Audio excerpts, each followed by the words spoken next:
రారే చూతము రాజసుతుని రేయి జననామాయను. రారే చూతము రాజసుతుని రేయి జననామాయను.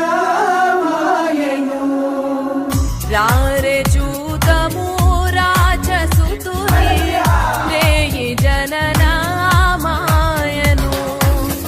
రాజులకు రాజు మెస్సయ్యా, రాజులకు రాజు మెస్సయ్యా, రాజిదంబగు తేజమ. దేవునికి స్తోత్రం. దేవుని యొక్క మహాకృపను బట్టి గత ఆదివారం నుండి ఆదివారం వరకు దేవుని యొక్క కౌగిట్లు భద్రతపరుచుకొని మనల్ని దేవుడి సన్నిధానానికి సజీవులుగా తీసుకొచ్చిన దేవదేవునికి మహిమ కలుగును గాక. మరి ముఖ్యంగా ఈ ఆదివారం దినము దేవుడు మనతో మాట్లాడుతున్నది. కొన్ని మాటలు మనం విందాము, వాటిని బట్టి దేవుని దగ్గర మనం ప్రార్థన చేసి ఆత్మీయ జీవితంలో స్థిరపరచబడేటట్లుగా ఉండాలి. దేవుడిచ్చిన మాటలను మరి మీ మధ్యలో పెడుతుండగా నా యొక్క వాక్యము వింటున్న నా ప్రియమైన సహోదరి సహోదరుల హృదయపూర్వకమైన గ్రూపుల్లో వాట్సాప్లో చూస్తున్న వారికి నా హృదయపూర్వకమైన వందనాలు, సంఘ బిడ్డలు కూడా నా హృదయపూర్వకమైన వందనాలు. దేవుని వాక్యం చెప్పుకుందాం. దేవుని యొక్క మాటలు సత్యమైనవి, విలువైనది, గొప్పవి. మరి ఆయన మాట మనల్ని బలపరుస్తుంది, నిలబెడుతుంది, నడిపిస్తుంది. ఆ మాటలను వారం వారం మనం చెప్పుకుంటున్నాము. వాక్యాన్ని బట్టి మనము ఆత్మీయ జీవితంలో స్థిరపరచబడేటట్లుగా, బలపరచబడేటట్లుగా మనం ఉండాలి. దేవుడు వాక్యం ఏముందంటే లూకాసు వార్త 6:35 ఒక మాట మనకు కనబడుతుంది. అదంతా చదవక్కర్లేదు, మధ్యలో ఒక వర్డ్ చదువుకుందాం. మీరు సర్వోన్నతుని కుమారులై ఇందురు. ఎంత చక్కటైన మాట అండి. ఎవరు మనము? సర్వోన్నతమైన కుమారులము, కుమార్తెలము.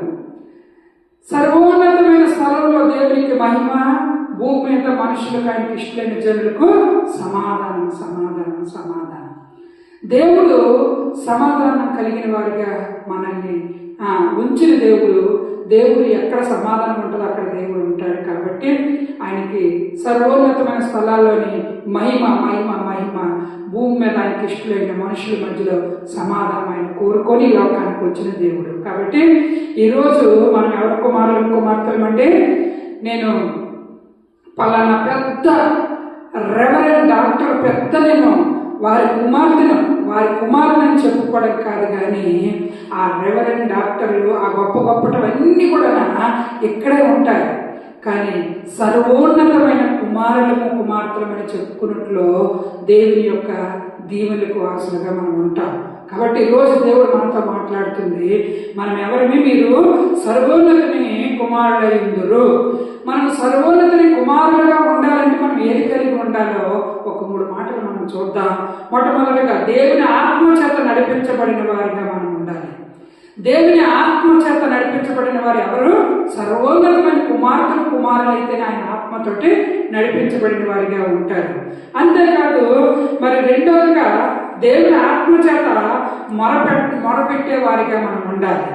ఆ మొర అనేది, మనం పెడుతున్న మొర అనేది దేవుని ఆత్మ చేత మొరలు పెట్టినప్పుడు దేవుడు కార్యాలు చేస్తాడు. మూడవదిగా నీతిగా జీవిస్తారు. దేవుని యొక్క ఆత్మ చేత నీతిగా జీవిస్తారు. దేవుని ఆత్మ ఉంటేటండి నడిపించబడతారట. దేవుని ఆత్మ ఉంటే మరి మొరపెడతారట. దేవుని ఆత్మ ఉంటే నీతిగా జీవిస్తారట. ఈ 3 క్వాలిటీలు కూడా ఎవరి బిడ్డలో ఉండాలి? సర్వోన్నతమైన కుమారుడు, కుమార్తెలో ఉండాలి. దేవుడు ఆశిస్తున్నాడు. సర్వోన్నతమైన నీవు నేను గొప్ప గొప్పటమైన పిల్లలు మనం కాదు, కానీ జీవం కలిగిన తండ్రి బిడ్డలు మనం కాబట్టి, సర్వోన్నతమైన బిడ్డలు మనం కాబట్టి మనలో ఏముండాలి? ఆత్మ నడిపింపు అనేది ఉండాలి. పరిశుద్ధ ఆత్మ నడిపింపు మనలో ఉన్నప్పుడు దేవుని యొక్క బిడ్డలుగా మనము ముందుకు సాగగలం. కాబట్టి మీరు సర్వోన్నతిని కుమారులై ఇందురు. కాబట్టి మీరు ఈ 3 లక్షణాలు కలిగిన వారిగా ఉండాలి. దేవుని ఆత్మచేత నడిపింపబడే వారికి ఉండాలి. దేవుని ఆత్మచేత మొరపెట్టే వారికి ఉండాలి. దేవుని ఆత్మచేత నీతిగా జీవించాలని దేవుని ఆత్మ కోరుతా ఉంది. మరి ఈరోజు నీవు నేను సర్వోన్నతమైన దేవుని మహిమపరచాలంటే దేవుని ఆత్మ కంపల్సరిగా అవసరం. కాబట్టి కొన్ని మాటలు మనం చూసుకుందాం, కొన్ని మాటలు చదువుకుందాం. రోమపత్రికలోని 8:14 చదువుదాం అన్నమాట. దేవుని ఆత్మ చేత ఎందరు నడిపింపబడుతురో వారందరూ దేవుని కుమార్తెలై ఉందురు. దేవుని ఆత్మ చేత ఎంతమంది నడిపింపబడుతున్నారో, ఈ లోకంలో ఉన్న యావత్ ప్రపంచంలో ఉన్న ప్రజలందరూ కూడా ఆయన ఆత్మతో నడిపింపబడిన వారు ఎంతమంది ఉన్నారో వారందరూ కూడా దేవుని యొక్క కుమారులై ఉందని వాక్యం సెలవిస్తుంది. అంతేకాదు ఏమనగా మరలా భయపడటకు మీరు దాస్యపు ఆత్మను పొందలేదు కానీ దత్తపుత్ర ఆత్మను పొంది తిరిగి ఆ ఆత్మ కలిగిన వారమై మనము అబ్బా తండ్రి అని మొరపెట్టుచున్నాము. అబ్బా తండ్రి అని మొరపెట్టే హక్కు దేవుడు మనకి ఇచ్చాడు.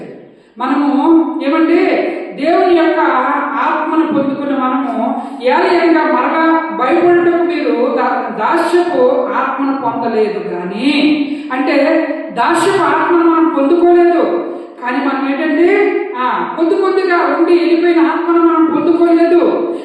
దేవుని ఆత్మనట దత్తపుత్రుడితోని పొందిన ఆ ఆత్మట మనం అబ్బా తండ్రి అని మొదలుపెట్టడానికి హక్కుదారిగా ఉందట. కొంచెం ఆత్మ వెళ్ళిపోయింది, మనం పొందుకోలేదు. ఒక కింద దాసత్వంగా ఉండే ఆత్మను మనం పొందుకోలేదు. దేవుడిచ్చిన ఆ ఒక్క దత్తపుత్రాత్మ అంటే సొంత బిడ్డలకు ఇచ్చిన ఆత్మ దేవుడు మనకి ఇచ్చాడు. కాబట్టి ఆ ఆత్మతో మనం ఏమనాలి?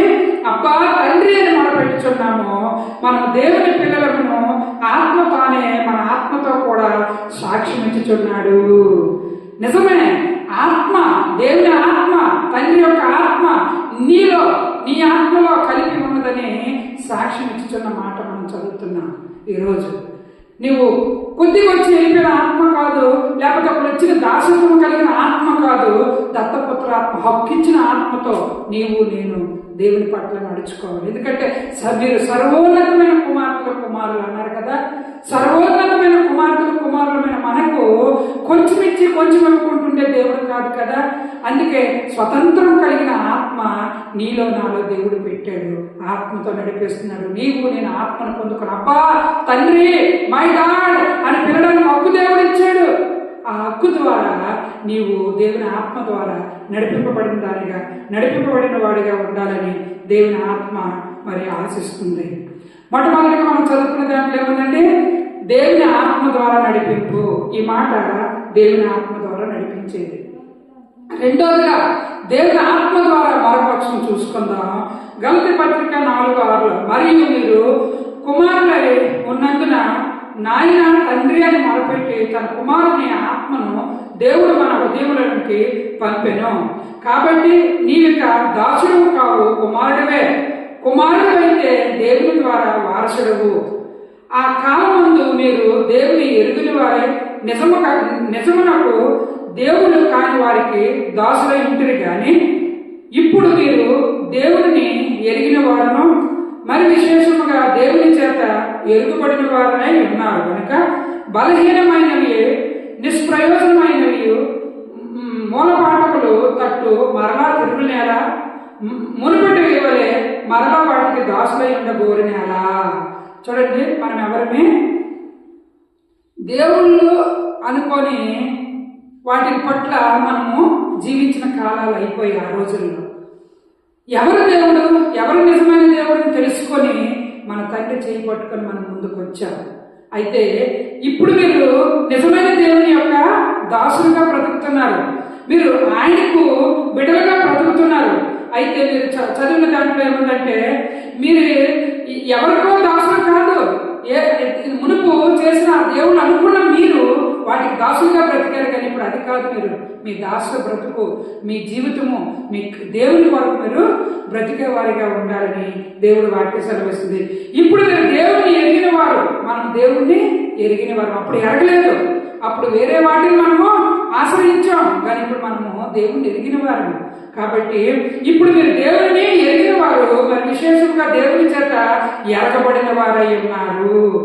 నువ్వు ఇష్టం అని నేను ఒక్కరిని చెప్పటం కాదు, నా దేవుడు కూడా నా బిడ్డ, నా కుమారుడా, నా కుమార్తె, నువ్వు నాకు ఇష్టం అమ్మా, నువ్వు నాకు ఇష్టం బాబు అని దేవుడు కూడా చెప్పేటట్లుగా దేవుడు మనల్ని ఎరిగాడు, మనం దేవుళ్ళు ఎరిగాం.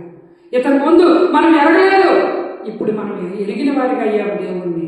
దేవుడు కూడా వీళ్ళు ఎవరో నాకు తెలియదు అనలేదు, వీళ్ళు నా బిడ్డలని దేవుడు కూడా ఎరిగిన వాడిగా చెప్తా ఉన్నాడు. దేవుని యొక్క మాటలు చదువుతుంటుండగా ఏముందంటే, ఇప్పుడు మీరు దేవుడిని ఎరిగిన వారు, మరి విశేషముగా దేవుని చేత ఎరుగుబడిన వారై ఉన్నారు కనుక బలహీనమైనవి నిష్ప్రయోజనమైనవైనను మూలపాఠములు తట్టు మరలా తిరుగునేలా, మునుపటి వలె మరలా వాటికి దాసులై ఉండగోరినేలా. మునుపటి వలె వాటికి మీరు దాసులై ఉండడం ఎందుకు? ఇప్పుడు మీరు దేవుడిని ఎరిగారు, దేవుడు మిమ్మల్ని ఎరిగాడు, మీకు స్వతంత్రం దేవుడు ఇచ్చాడు. మీరు మొరపెట్టి దేవుని దగ్గర అడగండి. మీ మొరలు దేవుడు వినడానికి సంసిద్ధంగా ఉన్నాడు. మరియు మీరు కుమారులై ఉన్నందున నాయనా తండ్రి అని మొరపెట్టు తన కుమారునికి ఆత్మను దేవుడు మన హృదయంలోనికి పంపెను.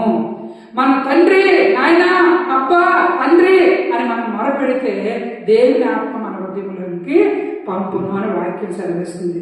అంతేకాని దేవుని బిడ్డలుగా మును పెరగలేదని చెప్పి ఇప్పుడు ఎరిగి కూడా ఎరగలేనట్లుగా ఉండకూడదు. విశేషముగా దేవుని మనం ఎరిగిన వారు, దేవుడు కూడా మనల్ని ఎరిగినవాడు. కాబట్టి నీ బాధ ఏంటో, నీ కష్టమేటో ఎరిగిన దేవుడు నువ్వు మొరపెడితే ఆలకించిన దేవుడు, సహాయం ఇచ్చే దేవుడిని మనం కలిగి ఉన్నాం. కీర్తనలో చదువుకున్నాం కదా, ఏమని చదువుకున్నామండి? దావీదు కీర్తనలు ఏమని చదువుకున్నాం? మీకు ఏమైనా గుర్తు వస్తుందా? దేవుని యొక్క లేఖనంలో ఉన్న మాట, ఎవరికి దేవుడు సహాయకుడు? ఏమండి? మరి విగ్రహాన్ని చేసిన వాడు చెవులుండి, నోరుండి, ముక్కుండి, కన్నుండి, చెయ్యుండి, కాలుండి ఏమి చేయలేవు. వాటిని ఎవరు తయారు చేశారో వాటి వంటి వారే. కానీ ఇశ్రాయేలీలు, యెహోవాను నువ్వు నమ్ముకో, యెహోవా నీకు సహాయం కేడుము. కాబట్టి అహరోను వంశస్థులారా, యెహోవాను నమ్ముకో, యెహోవా నీకు కేడుము, నీకు సహాయము. మరి మునుపు వాటిని నువ్వు నమ్ముకున్నావు, నీకు సహాయం అందలేదు. ఇప్పుడు నువ్వు దేవునికి దగ్గరగా బ్రతుకుతున్నావు, దేవుడిని ఎరిగిన దానిగా ఉన్నావు, ఎరిగిన వాడిగా ఉన్నావు, దేవుడిని ఎరిగిన వాడిగా దేవుడు కూడా నీ పట్ల ప్రేమను చూపిస్తా ఉన్నారు.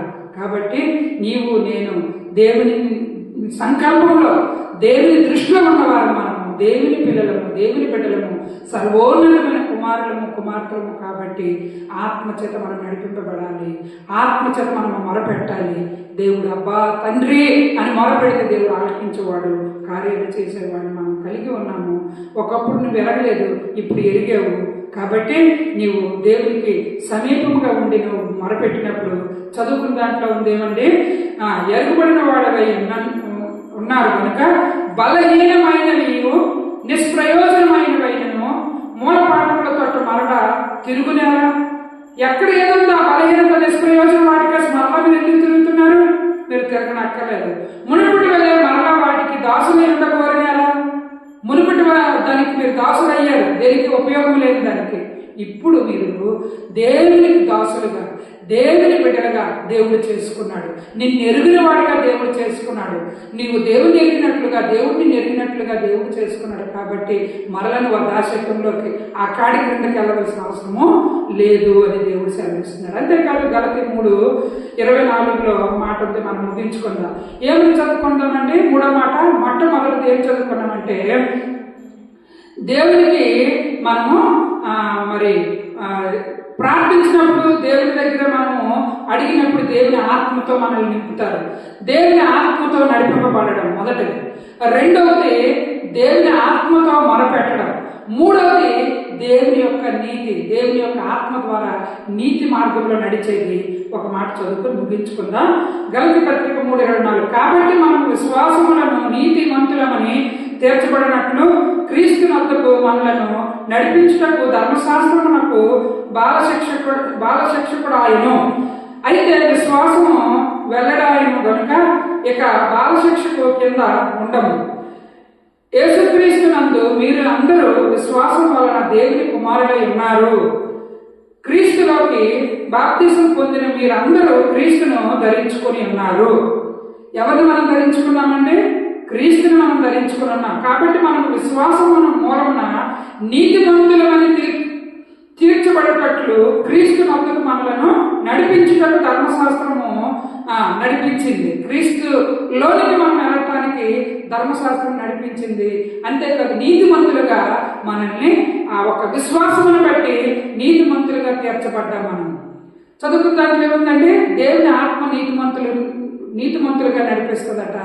దేవుని ఆత్మ నీతిమంతులుగా నడిపించిన మాటను బట్టి మనం చూసుకుంటే మనం విశ్వాసం మూలముగా నీతిమంతులుగా తీర్చబడినట్లు క్రీస్తు నద్దకు మనల్ని నడిపించుటకు ధర్మశాస్త్రం మనకు బాలశిక్షకుడు ఆయను. ధర్మశాస్త్రం మనల్ని నడిపించింది కొన్ని మాటల ద్వారా. అయితే విశ్వాసం వెల్లడైనను గనుక ఇక బాలశిక్షకును క్రింద ఉండము. యేసుక్రీస్తు నందు మీరందరూ విశ్వాసం వలన దేవుని కుమారులై ఉన్నారు. నీకు విశ్వాసం ఉంది, నువ్వు నీతి మార్గంలో నడుస్తున్న దేవుని కుమారుడు కుమార్తెలు. అంతేకాదు ఇందులో యూదులను గ్రీకు దేశస్థులను లేదు, దాసుడని స్వతంత్రుడని లేదు, పురుషుడని స్త్రీ అని లేదు. యేసుక్రీస్తు నందు మీరు అందరూ ఏకముగా ఉన్నారు. నువ్వు స్త్రీ, నువ్వు పురుషుడువు, నువ్వు గ్రీకు దేశస్థుడువు, నువ్వు స్వతంత్రుడువు అనే మాటలు, దాసుడువు అనే మాట కాదు, కానీ మీరందరూ కూడా ఏకముగా ఉన్నవారు. దేవుని పట్ల దేవుని సంకల్పంలో మనం అందరమే ఏకరీతిగా ఉన్నవారము. మీరు క్రీస్తు సంబంధులై ఆ పక్షమందు అబ్రహాం యొక్క సంతానమై ఉండి వాగ్దానం ప్రకారం వారసులై ఉన్నారు. దేవుని వారసులుగా మనం అబ్రహాంకి ఇచ్చిన వాగ్దానాన్ని బట్టి మనము దేవుని యొక్క వారసత్వం కలిగిన బిడ్డలుగా మనం ఉన్నాం. కాబట్టి ఎవరు మనల్ని ఎరిగినా ఎరగకపోయినా దేవుడు మనల్ని ఎరిగినవాడు, మనము దేవుడిని ఎరిగినవాడు. కాబట్టి మునుపుడు పెరగలేదు, మునుపు దూరస్తులు, ఇప్పుడు సమీపస్తులుగా ఉన్నావు. దేవుడి విషయంలో నీవు దేవుడి విషయంలో సమీపస్తుడిగా ఉన్నావంటే దేవుడి కనుదృష్టి నీ మీద ఉంది, దేవుడి సంకల్పం నీ మీద ఉంది. కాబట్టి నీవు నేను దేవునికి వ్యతిరేకముగా విరోధముగా బ్రతకూడదు. దేవునికి నచ్చినట్లుగా మనం బ్రతికినప్పుడు చదువుకున్న దాంట్లో కొన్ని మాటలు మనం చదువుకున్నాం కదా. దేవుని ఆత్మ చేత నడిపింపబడము, దేవుని ఆత్మ చేత మొరపెట్టడము, దేవుని ఆత్మ చేత నీతిగా జీవించడము. ఈ 3 మాటలు ఎప్పుడంటే మీరు సర్వోన్నతమైన కుమారులు కుమార్తెలు, మీరు సర్వోన్నతుని కుమారులై ఉందురు. ఆయన కుమారులుగా మనం ఉండాలంటే ఈ 3 క్వాలిటీలు కూడా మనలో ఉండాలి. దేవుని ఆత్మచేత నడిపింపబడాలి, దేవుని యొక్క ఆత్మచేత మొరపెట్టుకోవాలి, దేవుని ఆత్మచేత నీతిమంతులుగా మనం జీవించేటట్లుగా ఉండాలి. ఈ 3 గుణగణాలు మనలో ఉన్నప్పుడు దేవుని ఆత్మ ద్వారా మనం ముందుకు సాగగలము. దేవుడిని ఎరిగిన వాడు, దేవుడు మనల్ని ఎరిగినవాడు, మనకి ఎరిగిన దేవుడు, మనకు పని అప్పగించిన దేవుడు. నమ్మకంగా మనం బ్రతకగలము, నమ్మకంగా మనం బ్రతకాలని దేవుడు పని అప్పగించాడు. ఆ పనిలో నమ్మకత్వాన్ని చూస్తున్నాడు. ఇవన్నీ కష్టాలు, బాధలు, శ్రమలు, నిందలు, అవమానాలు అనేకమైన వస్తాయి. వాటన్నిటిని కూడా వచ్చినవి మనం అంటుకొని ఉండవు, దొరికిపోయి పోతా ఉంటాయి. కానీ నిన్ను ఎరిగిన దేవుడు నిన్ను విడిచిపెట్టడు.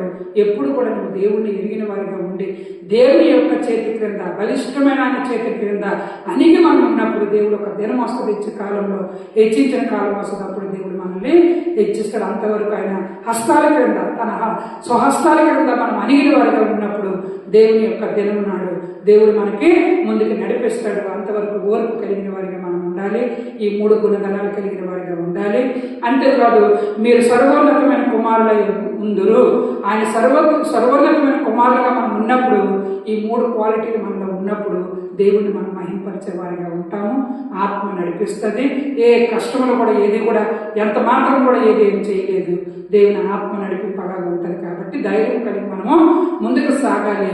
ఎందుకంటే ఈరోజు దేవుడు మనతో మాట్లాడతాడు. నేను నిన్ను ఎరిగి ఉన్నాను, నువ్వు నన్ను ఎరిగి ఉన్నావు. మునుపటి దాసత్వంలోకి మీరు ఉండకూడదు, మునుపటి వాటి కాసి మీరు పరుగులు ఎత్తకూడదు. దేవుడిని ఎరిగేవారు మీరు, దేవుడు మిమ్మల్ని ఎరిగాడు. ఎంత విలువైన మాట. దేవుడు ఎరిగిన ప్రజలుగా మనం బ్రతుకుతుంటే, దేవుడిని మనం ఎరిగిన వారిగా మనం బ్రతికినప్పుడు దేవుడి కార్యాలు చూస్తాము. కళ్ళు మూసుకుందాం, ప్రార్థన చేద్దాం. స్తుతి స్తోత్రాలు ప్రభు.